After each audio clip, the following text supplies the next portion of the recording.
It's a fascinating aspect of Mother Nature. These bees are free to go wherever they want. We don't lock them in their little hive. They can touch whatever they want to touch. They can bring back whatever they want to bring back to the hive. It's pretty fascinating, the mystery of the honeybee. Very relaxing to just sit and watch them go in and out of the hive. And we don't really do much other than provide them a good real estate for them to live in, and we'll assist with them along the way. But for the most part, they're self-sufficient. Been a beekeeper myself personally since 2008, and I've been doing it for the department since 2014. So I've been with the department beekeeper unit for 1 year, but I've been raising bees for about 4 years. 2014 is when I started doing it for the department because the original beekeeper, he retired. I started with the NYPD back in February of '94. I was with them approximately 20 years and 5 months. And they gave me that nickname. It was kind of befitting. They called me Tony Bees. So everybody's like, are you like one of those mobster beekeepers? And I'm like, no, I'm just a beekeeper. That's it, just Tony Bees.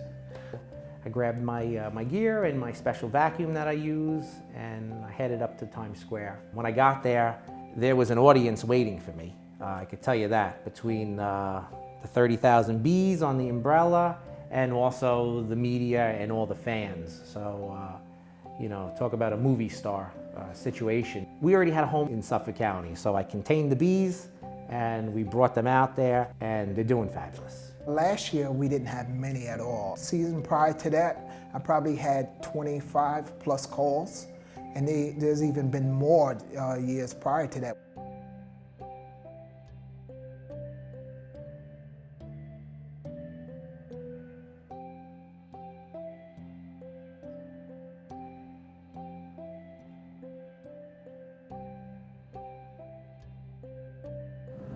You can see that little cluster?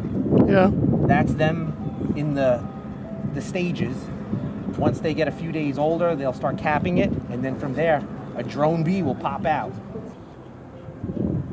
He may just make its way out. Oh, look at that, look at that.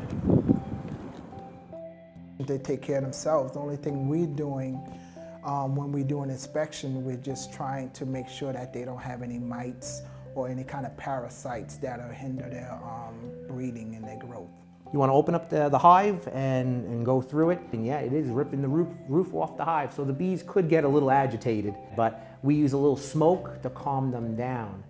The smoke actually makes them engulf honey in case they need to evacuate that smoke-filled, possibly burning hive. But what we're looking for is signs of a queen, and that's through if we see eggs or brood, which we did, so we know we're queen right in that hive. Did we find the queen? No, but we know she's in there. Right now, that hive is going to go from 30,000, 40,000 bees. It's going to dwindle down to about maybe 3,000, 4,000 members for the wintertime. You have to make sure that there's enough stores in there, there's enough pollen in there, there's enough nectar in there. Nectar does two things. Number one, not only is it food for the bees, but at the same time it acts as an insulator. So you have to make sure that all these things are in there, in the hive, going into the wintertime, because we don't know, we can't predict how severe the winter is going to be. The honeybee is our friend. They're fuzzy, they're cute, they're pretty cool to hang out with. They don't want to bother you. They're not the ones that are going to bother you at your barbecue. They're going to be too busy foraging, you know, looking for pollen and stuff. They're not meat eaters, so they're not going to attack you while you're eating your hamburger. I just want to tell you, that's not what they're like. They're not that kind of insects. Their intentions is not to sting us, because they sting us one time, they die. I think it's anything to sell a show like killer bees, and all. Everybody thinks that these bees are just going to come after you and they're going to start attacking you. It's furthest from the truth.